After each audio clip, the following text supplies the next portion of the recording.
네, 우리 말씀 우리 한번 보도록 하겠습니다. 우리 빌립보서입니다. 빌립보서 1장 우리 3절로 11절까지입니다. 우리 계속 빌립보서를 우리 공부하고 있는데요.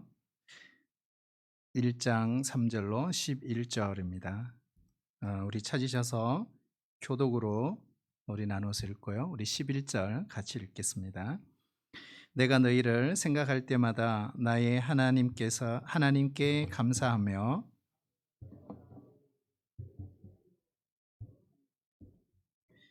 너희가 첫날부터 이제까지 복음을 위한 일에 참여하고 있기 때문이라.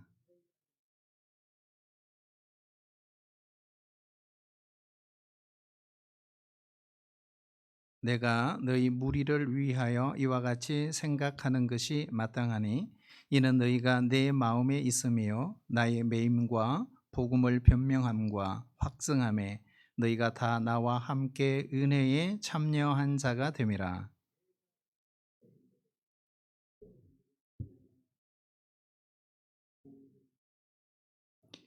내가 기도하노라 너희 사랑을 지식과 모든 총명으로 점점 더 풍성하게 하사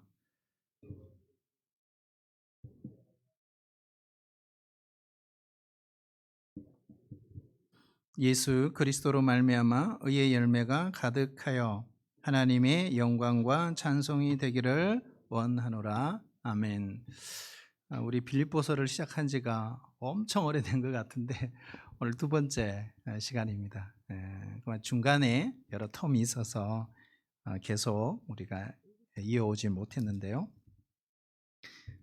여러분 빌립보서 하면 우리가 뭐가 기억나죠? 빌립보서.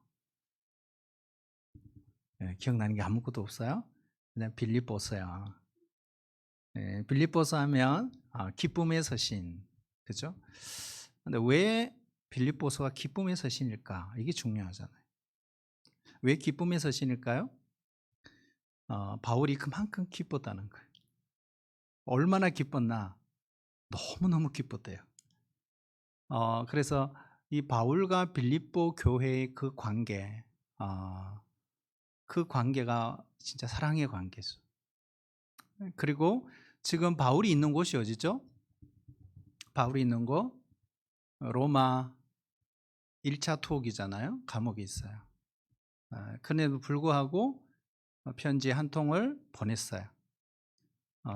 그런데 편지 한 통을 보내게 된 이유가 있죠. 그냥 보낸 게 아니에요. 이유가 뭐예요? 에바브로디도라는 사람이 왔어요. 영치금을 들고 선생님 잘 계십니까? 찾아온 거예요. 감옥에 있는데 그 멀리서. 근데 그게 너무너무 기뻤던 거예요. 그래서 기쁨의 서신이라 하는 것입니다. 근데 에바브로디도가 로마에 있는 감옥에 있는 이 바울을 찾아왔는데 문제는 에바브로디도가 죽을 병이 걸려요. 근데 다행스러운 거는 하나님이 살려주십니다. 그리고 급하게 에바브로디도를 이제 빌립보로 보냅니다. 그러면서 보낸 서신서가 빌립보서입니다. 이해가 되시죠? 그렇게 이해하시면 됩니다. 여러분 빌립보 교회 언제 개척했죠? 2000년 전에 개척했어요. 그렇죠? 바울이 몇 차 전도 때? 2차 전도 때 빌립보, 데살로니가, 고린도 교회 개척 이렇게 됐죠. 원래는 빌립보에 갈 계획이 전혀 없었어요. 근데 성령께서 다 막으셨다 그랬죠. 그렇죠? 비두니아, 본도, 아시아 다 막으셨어요. 그런데 무시아에서 환상을 보잖아요. 하나님께서. 보니까 빌립보에서 마케도니아의 환상이죠. 와서 우리를 도우라. 그 환상을 보고 어떻게 해요? 로드스 해협을 건너 드로아에서 배 타고 마케도니아, 유럽의 첫 관문 빌립보로 가게 된 것입니다. 여러분 거기서 만났던 여인이 한 사람 있죠. 누굽니까? 루디아라는 여인. 근데 이상한 거는 빌립보에는 회당이 없었어요. 강가에 나가서 기도하려고 하는데 거기서 루디아라는 여인을 만나고 루디아 그 가정에서 교회를 개척하기 시작을 했어요. 그리고 유명한 사건이 벌어지죠. 점치는 여종에 들린 귀신을 쫓아내죠. 그런데 주인이 돈벌이를 잃어버린 거예요. 그래서 고소고발해서 감옥에 넣었어요. 그 유명한 빌립보 감옥, 바울과 실라 죽을지 않을 만큼 갇혔다가 하나님이 그곳에서 놀라운 기적이 있었죠. 그러니까 여러분, 하나님이 하시는 일에는 우연이 없습니다. 왜 귀신을 쫓아냈고 왜 그렇게 그들이 죽을 만큼 맞았을까? 여러분, 복음 전하는데 왜 맞아요? 좋은 일이잖아요. 근데 죽지 않을 만큼 맞고 감옥에 들어갔어요. 이유가 있어요. 누굴 만나려고? 간수를 만나려고. 그리고 그날 밤 어떻게 해요? 그 간수의 온 가족이 세례받고 예수 믿는 빌립보 교회의 초기 역사입니다. 그러니 바울에게 있어서는 이 빌립보 교회를 잊을 수가 없어요. 뿐만 아닙니다. 빌립보 교회는요, 마케도니아 이렇게 하면 무슨 교회? 빌립보 교회를 생각하시면 돼요. 마케도니아, 알렉산더 대왕이 태어났던 곳이잖아요. 근데 그 당시 로마 시대에 알렉산더가 태어났던 그 마케도니아는 가장 요즘 말하면 달동네였어요.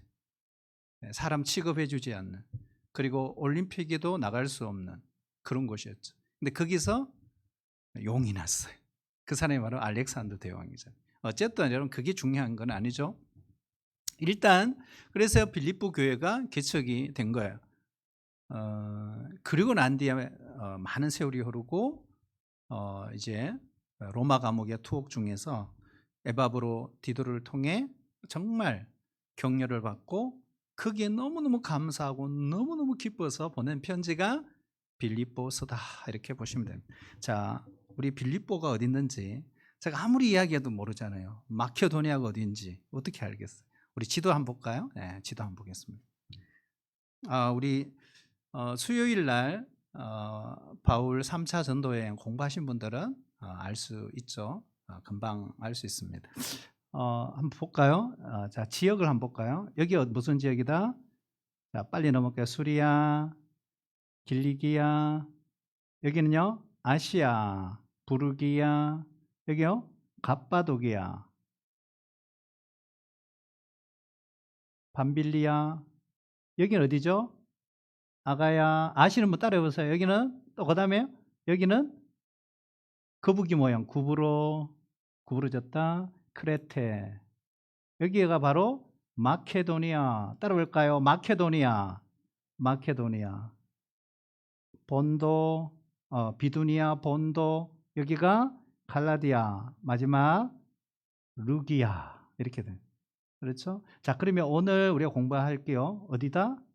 마케도니아. 이 마케도니아의 첫 관문, 여기가 바로 빌립보, 데살로니가, 여기 베레아, 여기 아테네, 고린도, 아가야, 이렇게 보시면 되죠. 아시아 하면 어디라 그랬죠?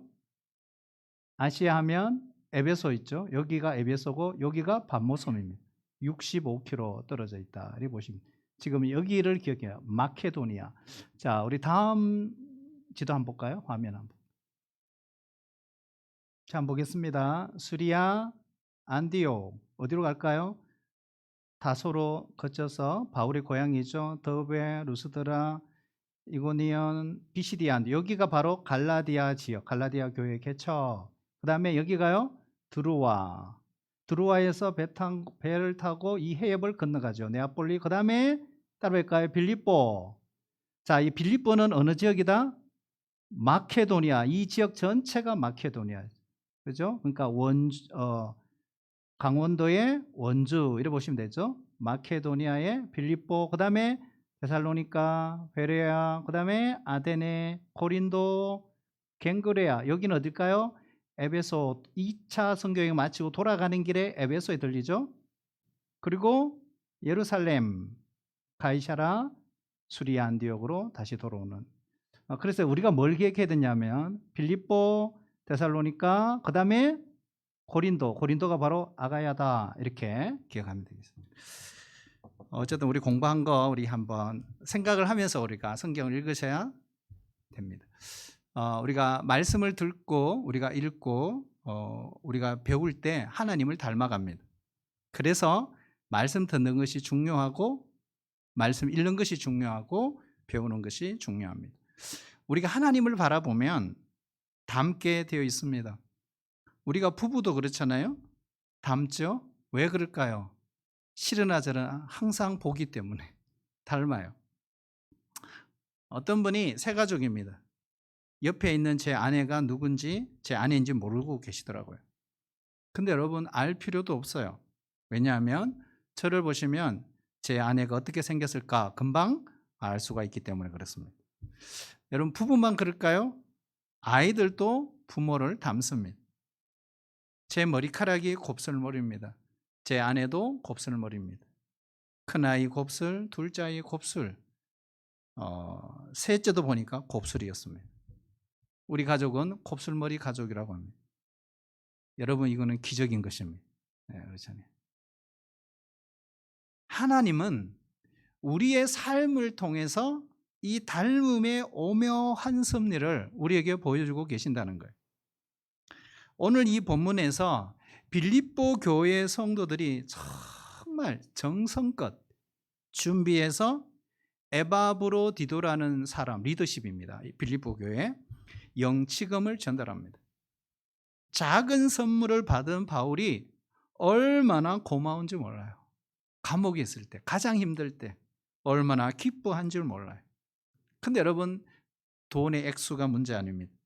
바로 거기에 담겨 있는 빌립보 교회 성도들의 위로, 그 사랑, 그 마음이 다가오는 것입니다. 여러분, 섬김은 겉모습이 아니에요. 마음입니다. 우리가 마음으로 할 때 크고 작은 것이 문제가 되지 않아요. 감동이죠.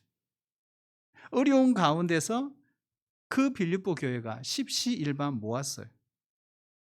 그 헌금을 받는 순간 바울은 성경에는 없지만 즉시 무릎을 바닥에 꿇었을 것입니다. 그리고 정성을 다해서 그 빌립보 교회를 위해서 오래 기도를 드렸습니다. 물론 한 번만 기도했을까요? 아닙니다. 오늘 말씀에 보면 밤낮 생각할 때마다 기도했다 이렇게 말합니다. 빌립보 교회는 바울이 생각할 때마다 감사해서 그들을 위해서 기도할 수밖에 없는 그런 대상이 빌립보 교회 성도들이에요.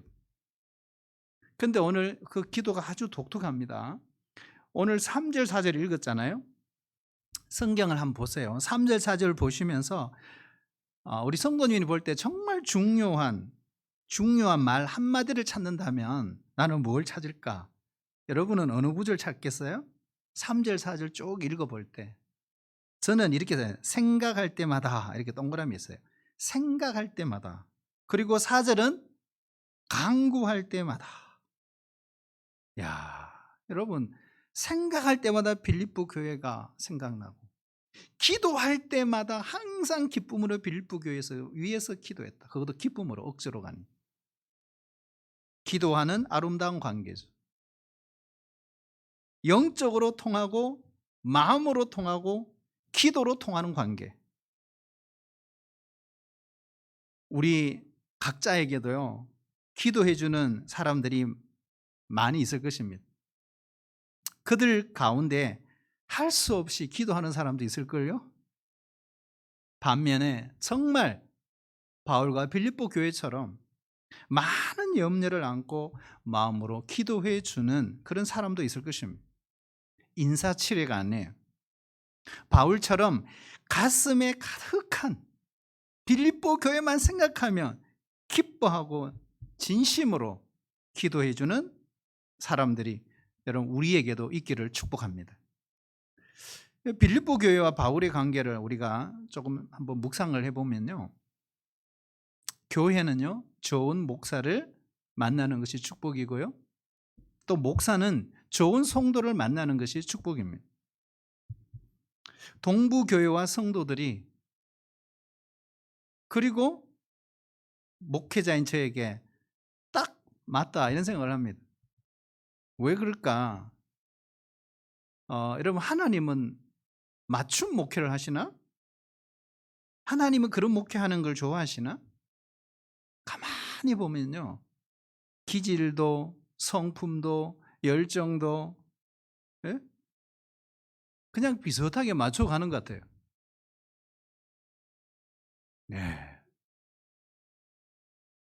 별로 크게 감동도 없고 뭐 그냥 밋밋해 그냥. 예?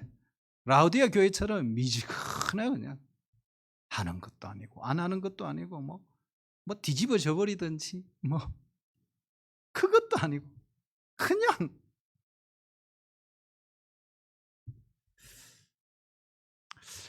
참 비슷하죠?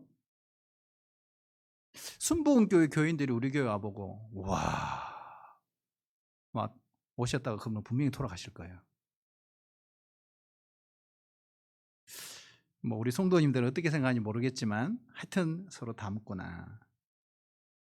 어 우리 고향 교회 우리 선배 목사님 중에서 저를 정말 아끼고 저를 위해 늘 기도해 주는 형님과 같은 분이 계셨어요. 그래서 신학교 시절 때도 늘 기숙사에 찾아왔습니다. 그래서 조 목사를 위해 내 기도하고 있어. 저를 얼마나 아껴 주시는지 몰라요. 그리고 신학교를 다닐 때 어느 날 기숙사에 찾아오셨어요. 방에 찾아오셔서 저에게 시집 한 권을 선물로 줬습니다.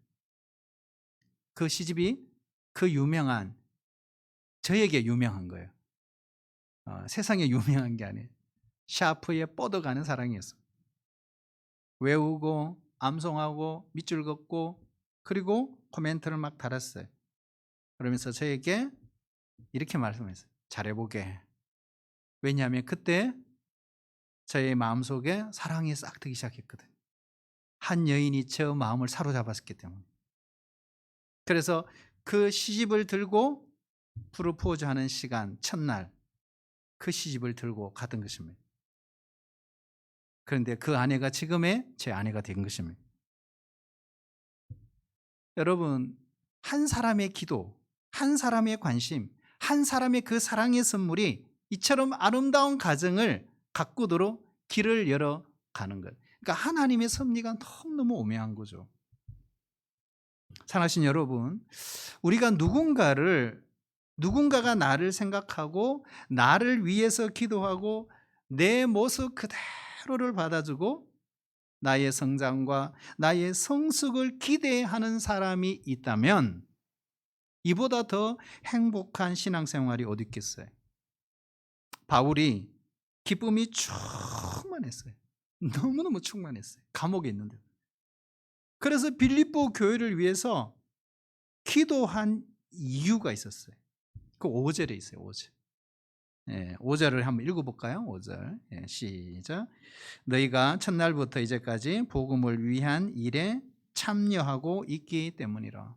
자, 우리 개역 개정은 이렇게 딱 간단하게 되어 있는데요. 쉬운 성경을 보면 이렇게 번역을 하고 있어요. 여러분은 제가 복음을 전할 때 늘 도움을 베풀어 주었습니다.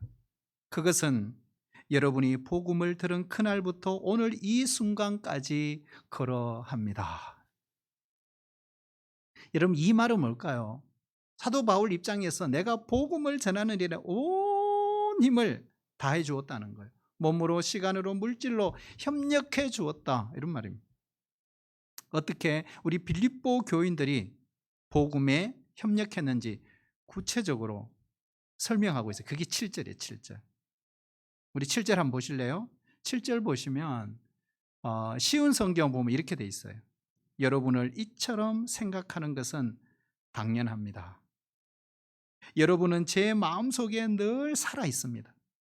내가 감옥에 있을 때나 복음을 지키고 진리의 말씀을 전파하는 그 모든 시간에 여러분은 하나님의 은혜 안에서 나와 함께 있어 주었습니다.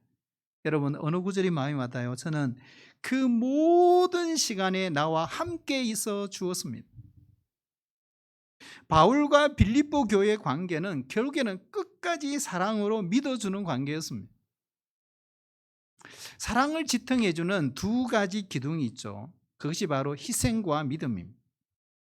상대방을 위해서 자신의 모든 것을 던져서 희생할 수 있어야 합니다. 그리고 끝까지 믿어주는 것입니다. 여기에 사랑의 완성이 있죠. 우리 한번 생각 한번 해보시겠습니까? 한번 상상을 해보세요. 복음을 전하는 사람이 세상의 구경거리가 됐어요. 감옥에 끌려갔어요. 그리고 고통을 당하고 있는데 그들 편에 서서 격려해주고 위로해주고 중보해주는 거 절대로 쉽지 않습니다. 빌립보서 4장 14절에 보면 이런 말씀이 있죠. 우리 같이 한번 읽어볼까요? 시작. 그러나 너희가 내 괴로움에 함께 참여하였으니 잘하였도다. 빌립보 교회 성도들이 우리를 감동하게 하는 또 한 가지 이유가 있어요. 그게 뭘까요? 이처럼 바울을 위해서 복음을 협력하는 일에 일회성으로 끝나지 않았다는 거예요. 이게 중요합니다. 일회성으로 끝나지 않았다. 그러면 어떻게 했을까? 5절 읽었잖아요. 한번 따라해 주실래요? 첫날부터 이제까지 복음에 참여했다는 거예요. 첫날부터 이제까지. 빌립보서 4장 14절 16절을 보면요, 구체적으로 설명을 하고 있어요. 왔다 갔다 하지만 설명을 아주 구체적으로 하고 있어요. 어떻게 했냐? 쉬운 성경에 보면 이렇게 돼 있어요. 우리 같이 보시면 금방 이해됩니다. 필요한 순간마다 너희가 도와주었다. 자, 여기 보세요. 어디가 나오죠? 마케도니아. 자, 마케도니아를 떠날 때 내게 도움을 준 교회는 빌립보 사람들 뿐이었다. 내가 데살로니가에 있을 때 여러 번에 걸쳐 내게 필요한 물건들을 보내어 주었다. 이런 것 뿐만 아니에요. 아가야에 있는 고린도 교회 개척할 때도 역시 빌립보 교회는 바울을 도왔습니다. 이런 복음 사역은 사역자 혼자 절대로 결실을 맺을 수 없어요. 우리가 여러 성도들이 같이 동참할 때 그 사역이 빛이 납니다. 같은 주님을 모시고 같은 성령님을 모시고 같은 하나님을 섬기고 같은 순례의 길을 걸어가는 성도들끼리 서로 돕는 교제. 여러분, 우리 교회 안에도 이렇게 충만하게 넘치시기를 바랍니다. 교회를 위해서, 때로는 복음을 위해서 처음 얼마 동안은 열심히 헌신해요. 하지만 그게 오래가지 못합니다. 중도에다 그만둡니다. 그런데 빌립보 교회 성도들은 그렇지 않아요. 초지일관이었어요. 변질되지 않았어요. 변함없이 사랑했습니다. 그리고 바울을 믿어줬습니다. 사랑하신 여러분, 사람을 끝까지 믿어주는 그런 신앙인이 되시기를 축복합니다. 여러분, 우리 자녀들도 마찬가지죠. 자녀들의 걱정이 많죠. 야, 얘가 제대로 사회생활 할 수 있을까? 얘가 인생을 잘 헤치고 나갈 수 있을까? 결혼은 할까? 왜 연애 안 해? 왜 결혼을 안 하고 시집은 안 가고 장가는 안 갈까? 우리가 걱정되고 염려되는 부분이 많이 있어요. 그러나 여러분, 기억해야 됩니다. 기도하는 부모는 끝까지 믿어 주어야 하는 것입니다. 그리고 그 자녀는 이런 생각을 해야 돼요. 지금 내 환경은 하나님께서 나에게 주신 최선의 환경이다. 이거 믿으셔야 됩니다.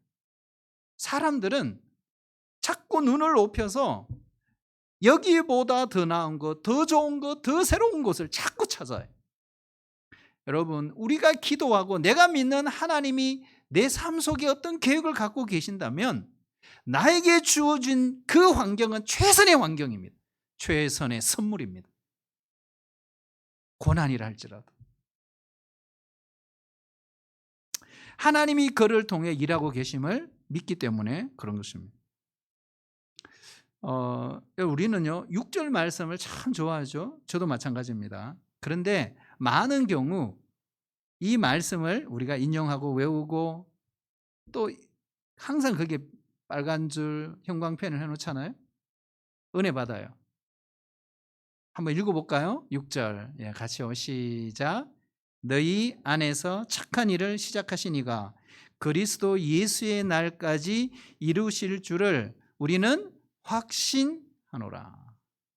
근데 여러분, 이거 엄밀히 말씀을 문맥으로 보면 여기에 착한 일은 뭘까요?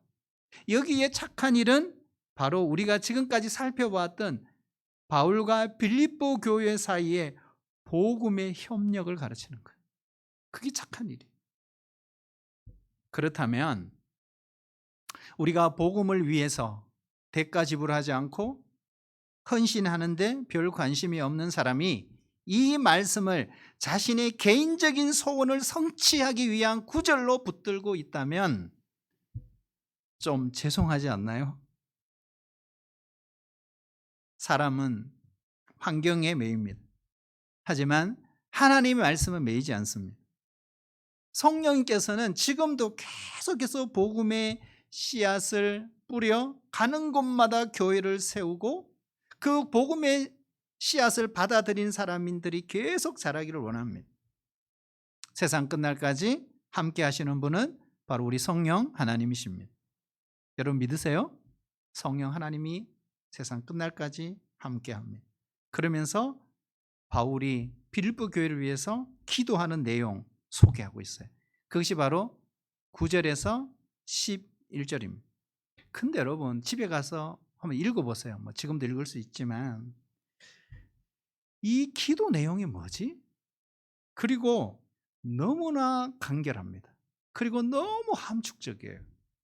그래서 그 의미를 파악하기가 참 쉽지 않아요. 이게 도대체 무슨 말이지?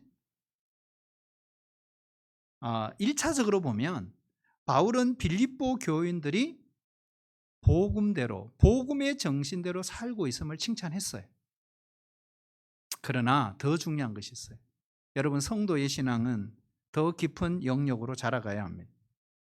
그래서 바울은 그들의 신앙을 돕기 위해서 비록 감옥에 있지만 그들을 위해 바울이 중보 기도하고 있는 거죠. 여러분 사람은 환경에 매이지만 하나님의 역사는 시공을 초월합니다. 영혼을 돌보는 가장 적극적인 행동, 그게 뭘까요? 중보 기도입니다.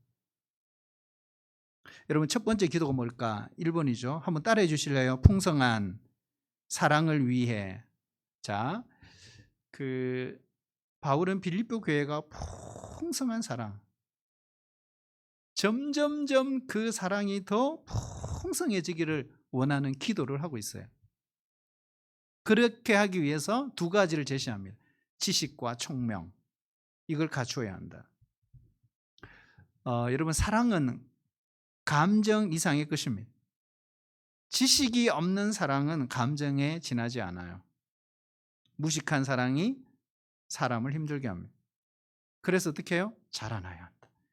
베드로후서 3장 18절 우리 같이 읽어볼까요? 시작. 오직 우리 구주 예수 그리스도의 은혜와 그를 아는 지식에서 자라가라. 예수님을 알아가는 그 지식이 더 깊은 곳으로 내려가야 합니다. 그리고 총명이 있는 사랑, 감성이 둔하면요 진정한 사랑을 할 수 없습니다. 여러분 우리 모두 영적인 민감성, 영적인 통찰력 가지고 사랑해야 한다. 두 번째 기도 뭘까요? 10절에 있죠. 선악을 바로 분별하도록 기도하고 있어요. 선악을 바로 분별할 수 있도록. 그 다음에 마지막 세 번째 따라볼까요? 의의 열매가 가득하기를 기도합니다. 의의 열매가 가득해서 하나님께 영광을 돌릴 수 있기를 기도하고 있습니다. 여러분 바울의 기도는요 알므로 시작해서 열매로 끝을 맺고 있구나. 우리의 성도들의 믿음도 마찬가지입니다. 계속 자라가면서 결국에는 하나님을 기쁘시게 하는 그 행동하는 데까지 나가야 한다는 것입니다. 우리 하나님은 열매에 관심이 많아요. 열매 관심이 많습니다. 진짜. 여기에 여러분 의의 열매가 뭘까요? 의의 열매. 보통 성경학자들은 세 가지로 이야기합니다. 첫 번째는 변화된 인격, 두 번째는 성품의 결과, 세 번째는 믿음의 열매 이렇게 표현합니다.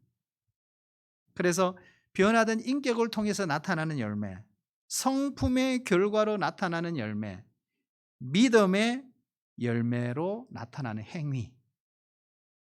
하나님은 열매에 관심이 많습니다. 우리 기억해야 합니다. 그러니까 열매 없는 신앙생활은 하나님께 아무런 기쁨이 되지 못한다. 요한복음 15장 2절에 보면 물은 내게 붙어 있어 열매를 맺지 아니하는 가지는 아버지께서 그것을 제거해 버리시고 무릇 열매를 맺는 가지는 더 열매를 맺게 하여 그것을 깨끗하게 하시느니라 그랬어요. 그럼 바울의 세 가지 기도 중에서 오늘 우리 교회를 가장 절실한 기도가 뭘까? 우리 교회의 가장 절실한 기도. 여러분 뭘까요? 더 풍성한 사랑입니까? 아니면 선악을 분별하는 겁니까? 아니면 의의 열매가 가득해서 하나님께 영광을 돌리는 겁니까? 근데 여러분 너무나 생소하지 않아요? 저는 이 바울의 기도를 몇 번 읽으면서 너무 생소하고 와닿지를 않는 거예요. 왜 그럴까? 왜 와닿지를 않을까 하는 이게 문제예요. 그렇죠. 분명히 기도인데 왜 그랬을까? 저는 이런 생각을 해봤어요. 바울의 기도를 보면서 이런 기도에 대해서 우리가 참 소홀히 했구나. 왜요? 이런 기도를 해본 적이 없는 거예요. 진짜 하나님이 원하시는 기도는 뒷전이에요. 너무 하찮은 기도, 때로는 너무 이기적인 기도에만 매달리는 그런 버릇들이 있는 거예요. 그러니까 이런 기도를 봐도 별로 와닿지 않구나 하는 것입니다. 솔직히 말해서 저를 비롯해 마찬가지예요. 바울이 이렇게 기도하는 내용은 어쩌면 지금까지 한 번도 기도해 보지 못한 사람들도 많을 수 있다는 거예요. 여러분 신앙은요 한쪽으로 치우치면 안 돼요. 우리가 성경을 읽으면 기도도 해야 돼요. 나는 기도만 주구장창할 거야. 아닙니다, 여러분. 성경을 읽으셔야 돼요. 내가 1시간 기도했다면 1시간 성경을 읽어야 돼요. 어떤 분은 기도를 더 해야 된다 그러더라고요. 어쨌든 중요한 거죠.